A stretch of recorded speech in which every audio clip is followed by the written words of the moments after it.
So I messed up. And I know what you're thinking, and I'm not talking about my facial hair.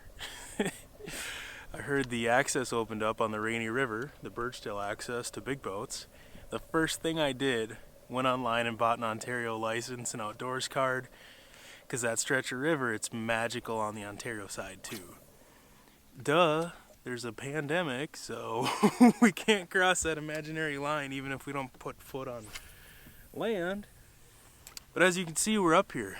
Early spring, water temps were 36 degrees when we launched at noon.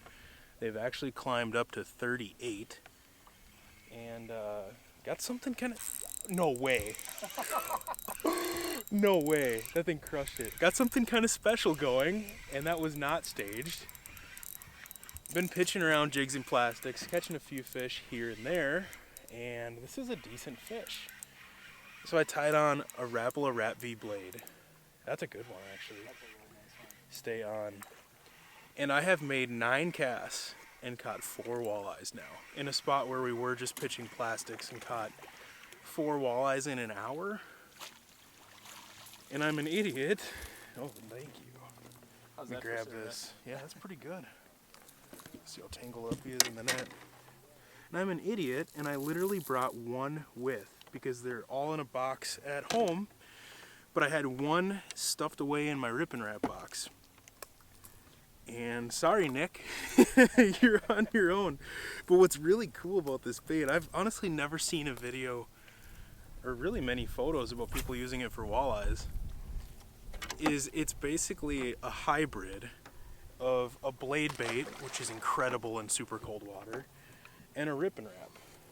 So you can cover water like a rip and wrap, do a steady straight retrieve if you want, but you can also do like the vertical, more yo-yo, like you would fish a blade bait. So it's just a hybrid, crazy awesome in cold water. Like I said, water temps just climbed up to 38 degrees right now. That's 4 fish and 9 casts, and I'm talking way too loud because there's boats around.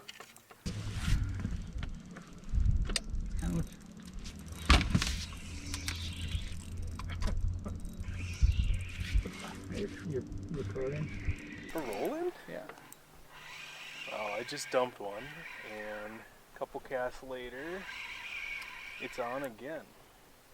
Now, I'm far from a blade bait expert or rip and wrap expert, but I'll give you a little rundown of my setup. What is this? Not bad. Let's see if I can scoop this fish first. Do I boat flip it?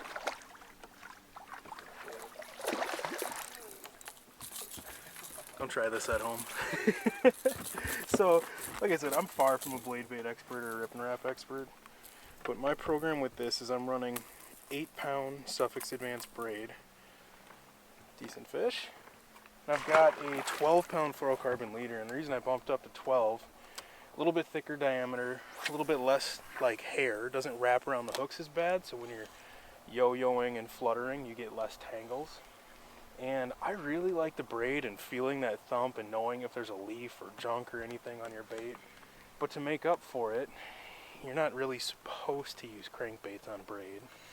I have a really light rod. It's a medium light 13 Omen black, and they call it an extra fast, but I'd call it a mod fast, maybe a fast. What I'm doing is basically there's no stretch with the braid, so this much softer rod than I would normally use is just the shock absorber to hopefully lose less fish and keep them pinned.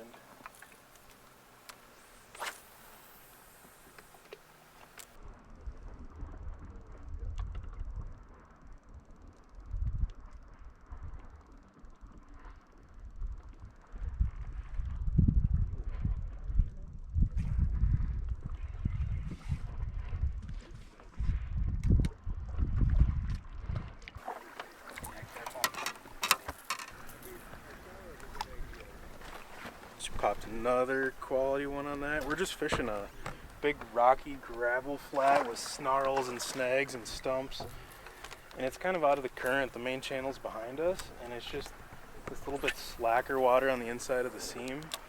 Fish are moving up, feeding. It's evening, prime time. Great way to say bye to the ice fishing season. I've just never really, honestly, I've just just never for that. I love burbot fishing, but how do you beat this? Are you dub? Oh, snag or double? Snag, I'm snag. Keep the boat flip everything train going. It's basically the two different ways that I've started working this, I guess, is just, it's either a yo-yo, like a blade bait style, fluttery buttery, or the cool thing is you can just do a steady retrieve, kill it, let it flutter down, and it's been like 50-50 actually, hasn't it? Steady retrieve versus killing it.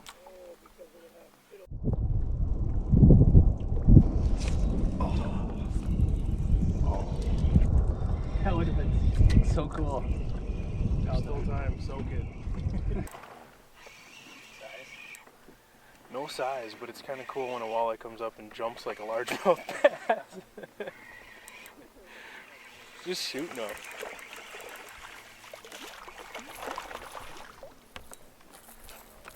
Yep. I'll take that all day. Do we have to go home? Day trips are awesome, but they're the worst. Like, I've never regretted taking a day trip, but at the same time, it's like, why wouldn't you just stay the night and make it 2 days, 3 days, 8 days, a week trip? All I'm saying is, obviously jigs and plastics, jigs and minnows catch spring river walleyes, but don't overlook the hard baits, especially if you're not dealing with a whole bunch of current, which this year right now, Rainy River, there's hardly any flow, low water. This thing's got a nasty good action, can cover water, and it seems to get some pretty big bites.